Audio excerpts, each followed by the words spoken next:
Thank y'all for tuning in.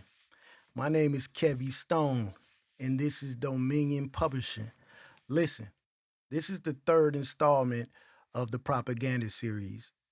I took you to the past and I showed you how powerful empires have always used propaganda in their media for whatever purposes they're trying to serve. Powerful governments, they've always used propaganda in their media, and if you think America is any exception, then you need to think a little harder. So, if you haven't seen that, please check that out.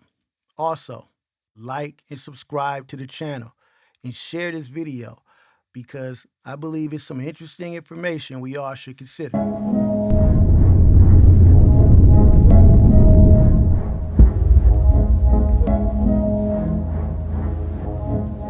On the first propaganda series, I went back to the 1800s to the early 1900s. I'm not going to talk about the 40s through the 70s because that was coming out of segregation. We got to go to a time when supposedly black people was beginning to be represented in a integrated post-racial country. I'm going to talk about films that from the 80s, the 90s, and the 2000s. During that time, it was a lot of slave movies being produced, movies like 12 Years a Slave, The Help, Roots, gangster movies, Menace to Society, Boys in the Hood, Juice, and a lot of stuff like that. But around that time, the sisterhood movies was a big, that was a big thing in the movie theaters back then. It was always about, dysfunctional relationships with black men. And, you had movies like The Color Purple, Waiting to Exhale, What's Love Got to Do with It, and a lot of other ones. I know a lot of y'all is saying, oh, I love those movies. Yeah, I know. But let's go back and look at a few of them and see what we've been watching and putting in our subconscious minds. So I'm going to start with a few films starring with none other than Oprah the OG. Starting off with a movie called Women of Brewster's Place. So this came out in 89. This was one of those sisterhood, black women good, black man bad movies. The first scene opens up with Oprah playing a young teenager who apparently has had to confess to her parents that she's gotten pregnant. Never seen a hungry day. Never had to go out and ask nobody for nothing. Ain't that true? Yes, Papa. Her father, under the impression that she was pregnant by the local field worker, he was upset but was ready to accept the idea. To home, setting you up to be better than other folks, but all I know is I done the best I know how to do. Papa, you ain't done nothing wrong. Yeah, could be. I should have let you marry that Harris boy that you was sweet on once. What's past is past. I still think this Fred Watson is a tolerable fellow, in spite of what he done. Fred? Well, I was young once, too. I done made plenty of mistakes. Ain't through making them either. So I figure I'll go on over there to his place tomorrow morning after breakfast and just clear this thing up. I know he'd be willing to do the right thing by you. Papa, it ain't Fred's baby. But come to find out, she wasn't pregnant by the local field worker. She was pregnant by the local playboy who also happens to be married. I said, whose is it? I ain't saying. What you mean, you ain't saying? I ain't. Hmm? I ain't saying. You will too say. Tell me this, Fanny. Now you tell me, or I'm gonna beat it out of you. Well? Huh? Tell me. Tell me. Tell me. Tell me. Tell me. Damn, stop it! Tell me. Damn, for the love of Jesus! Fanny!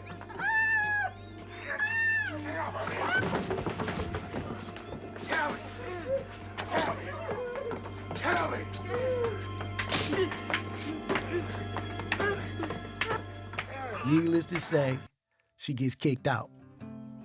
This movie is about how she has to go out on her own and survive as a single woman and mother.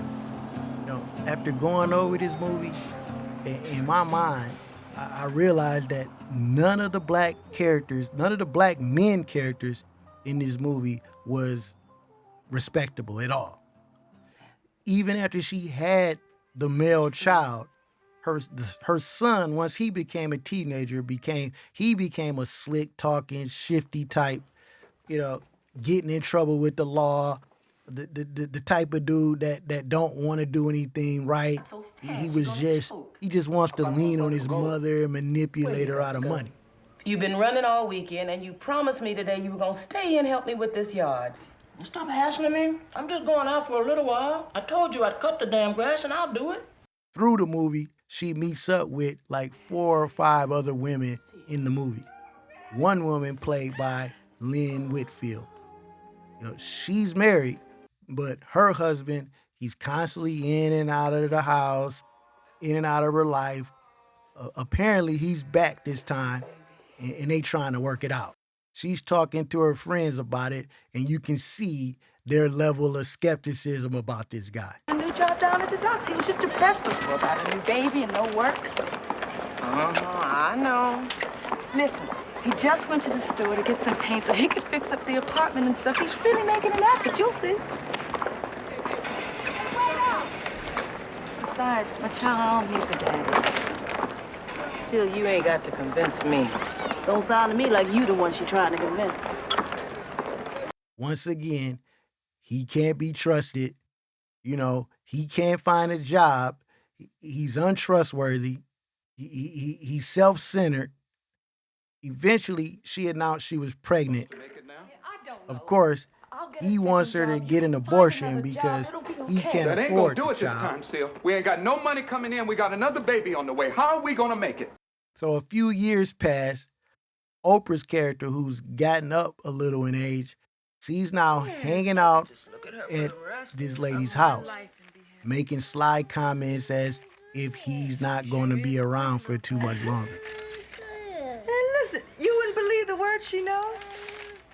She even knows her daddy's name. Huh.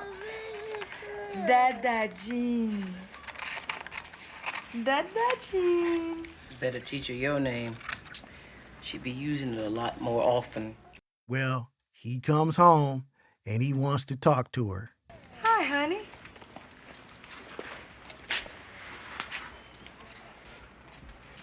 How you doing, Gene? Seal, I want to talk to you. Apparently, he has to leave because he's going to find a job in Maine, or is it Newport? I know about her place so far up. Who got you the job? A friend. What friend? None of your damn business. It's my business. You leave it here, that's my business. Now, who told you? It ain't nobody that you know, Seal. What difference does it make? Just don't sound right to me, that's all. I don't give a damn how it sounds to you. I'm going. Now, that's that. Suppose you get up there and there's no job. Yeah, well, I won't be no worse off than I am right Well, did now. this friend give you a number or something? What, you So trying can to say check my it friend out? is lying to I me? don't know. I don't even know who your friend is. Then I told you, it ain't none of your damn business. Lying, aren't you? You don't have a job, do you? You can take Do whatever you want, Seal, but I'm going. No, you can't go, Gene. No, you Why? can't go because I love you. Well, that ain't gonna be enough. Serena.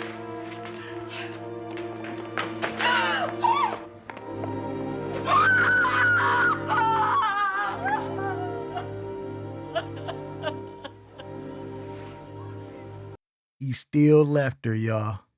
Do we need to see any more? And you know who was there for her when her shifty black man left her. Oh, her good old sisters.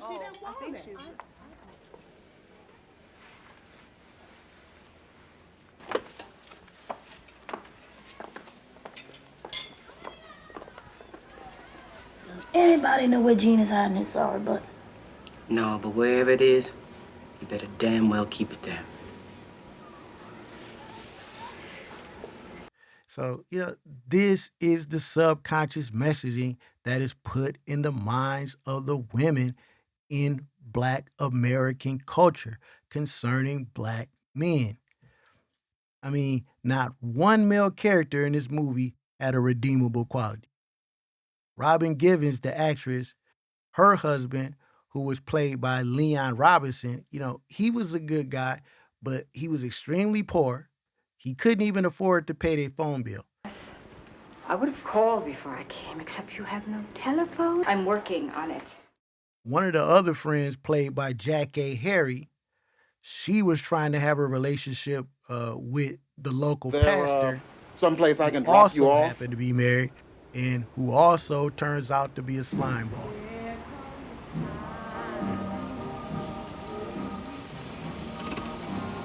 Well, thanks for that cup of coffee, Reverend. That's what I like about you worldly women. You see the temporary weakness of the flesh for what it is and don't try to turn it into something else. And we can't forget about the local gangster who abused and assaulted a woman because of her sexual orientation. You better start taking me real serious. The only other black male character who had good character in this film was the old local handyman. Unfortunately, he finds the lady who's been assaulted laying hurt in the alley. And this is what happened to him. What's going on back there? Child, what's gonna happen to you? Oh, it's okay. I ain't gonna hurt you. Get away from me. Let me help you. Get away from me. Leave me alone. Okay? I ain't gonna hurt you. Leave me alone. Oh, come on, honey, let me help. Leave me alone.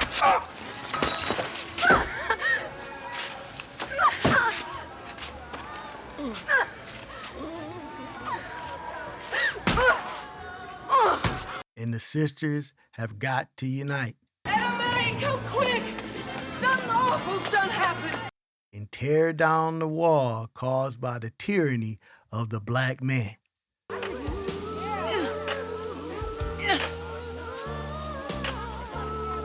Y'all gonna stand there, or y'all gonna help?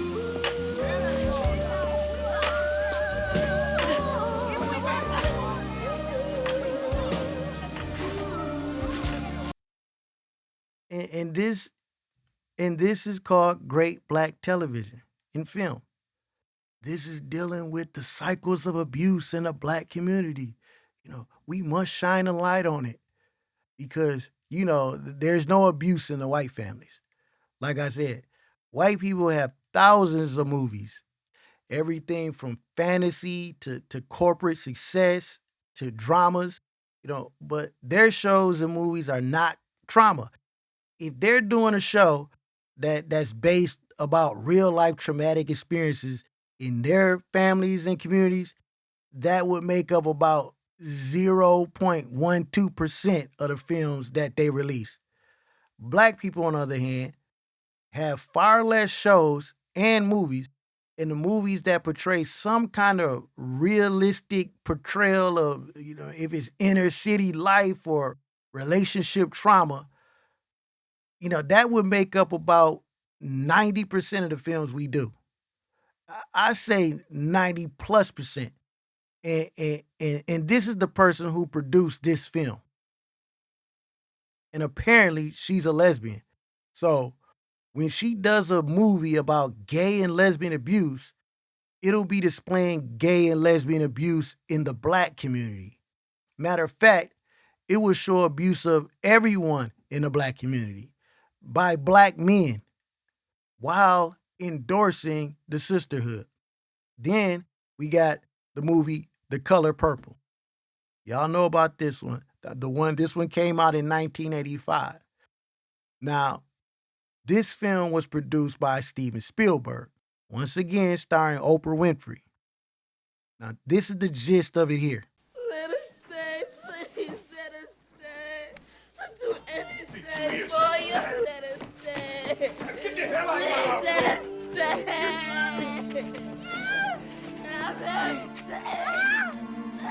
stay. No. You ain't never coming back here! Get out here! Constant imagery of black men abusing black women, showing black women that they must band together against the abuse and disregard of black men. This is the message of what has been pumped in the minds of black women in America And don't tell me these directors don't know any better. Because somehow, in all the other Steven Spielberg movies, he goes out of his way to make the white men and the white boys, he to make them heroes in his movies. He did Indiana Jones. He did Jaws. He did Jurassic Park, Saving Private Ryan, Transformers. All with white men and women coming together to save the world. And when he comes back to do a movie with black people in 2023, you know what he does? He does The Color Purple again. I mean, this is no coincidence. The only other movie that he did with a majority black cast was Amistad, and that was a slave movie. And then they like to give them awards for these movies to validate the powerful message that they put out in this movie about, this riveting film. And us, we haven't been a bit the wiser. Oh, it's just another movie. Nothing to it. We just watch this stuff. Let's look at another movie. This one is called What's Love Got to Do with It? Produced by this guy, starring Angela Bassett. It's a movie that's supposedly based on the real life of the singer Tina Turner in her career and displaying her tumultuous relationship with her abusive ex-husband, Ike Turner. This movie played in theaters in the 90s as well. And it's the same MO. Black men being gravely abusive to the innocent black woman. You ain't in the mood? Don't you ever talk to me like that again. You hear me? Huh? You hear me?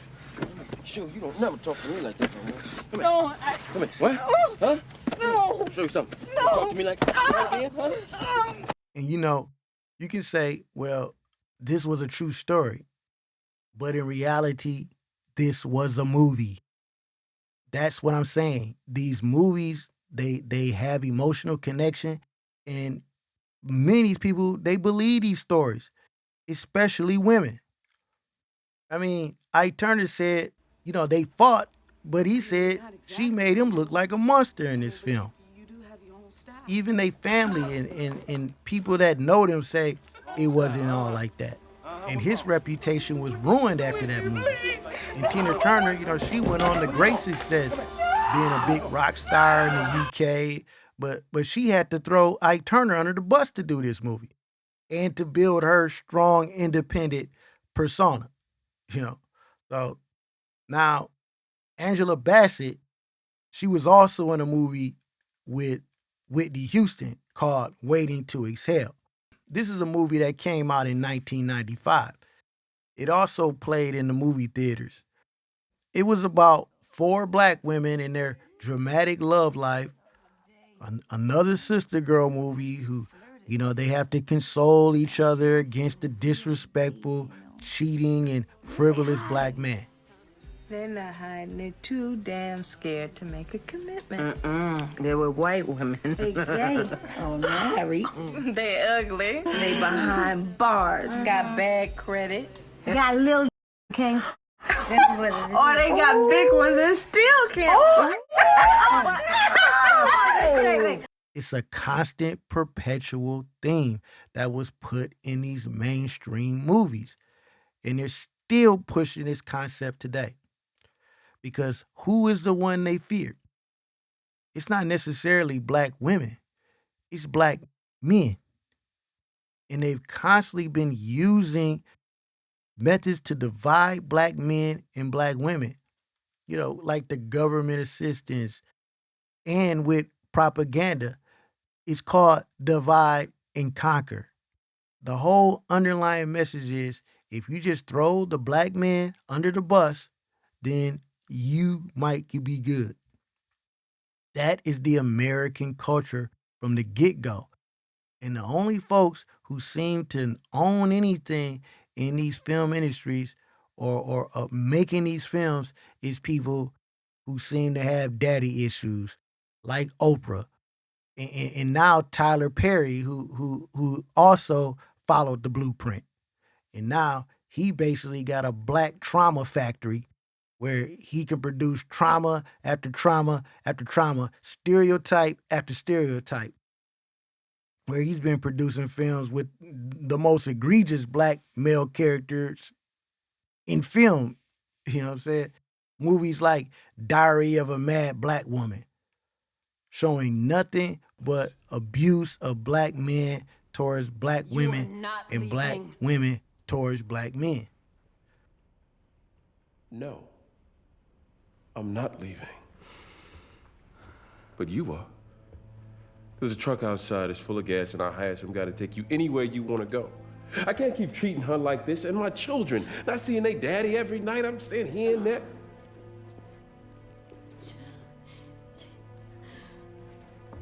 Children. 2 boys. They need me.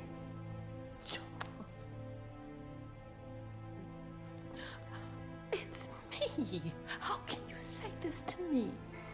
How can you do this to me? Goodbye, Helen. Now be a lady and leave quietly. No. No? You would have never had any of this without me. Now you better get up out of here before I lose my temper. No! No! No, I am not leaving! You what? No! No! Think you ain't going? No! You leaving, all right? You leaving. Come on. Any way you want to do it. What? Get up! You better get up! No! Yes. No!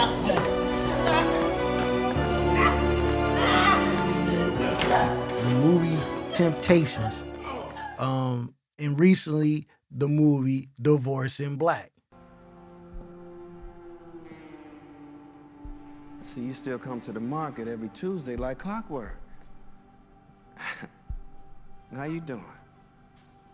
Oh, you ain't gonna answer me? No. Actually, I'm not. Oh, I see. Acting like a bitch like your daughter, huh? Watch your mouth. I'm a woman of God. That's what they all say. Until you end up in the barn at the fair, fucking binging. You knew she was playing me, bitch. You knew, didn't you? Boy, you are high and drunk. I can smell the weed and the alcohol in there. Half crazy. Now move! Hey, you told her to leave me, didn't you? Okay, all right. So I see that you ain't gonna move, huh? That's You think you gonna play me for? Huh? Get your ass back here. Boy, you don't let me go. You think I'm gonna let you make a fool out of me? Huh? And, you know, we thankful some of these black actors can get a job, but come on, man. And I know we can say that, you know, there is some truth to some of these stories, but why does the worst of our truths has to be displayed on Front Street over and over and over again? Because that's what they want. That's what they're willing to fund. Black men, you can play slaves, you can play gangsters, you can play violent abusers. So what's next for us black people? If we don't take the conscious effort to do better and to do more, it's no telling. And they're going to continue to fund that image about black men and black people. Why? Because that is who they fear. And that is who they can use and abuse in the prison system. I'm telling you, black man, I'm telling you, black people, we've got to take control of our own narratives and our own stories more than ever in these times. I'm telling you, we're going to have to come together more than we ever did before. You know, they talking about cutting these DEI programs and civil rights, and knowing them could mean being more bold and cutting African Americans out of more things. You know what I'm saying? Especially if they're not cooperating with their program. And now we got to create our own program.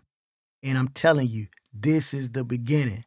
Because if you like us now, it's Dominion or nothing. Subscribe to the channel.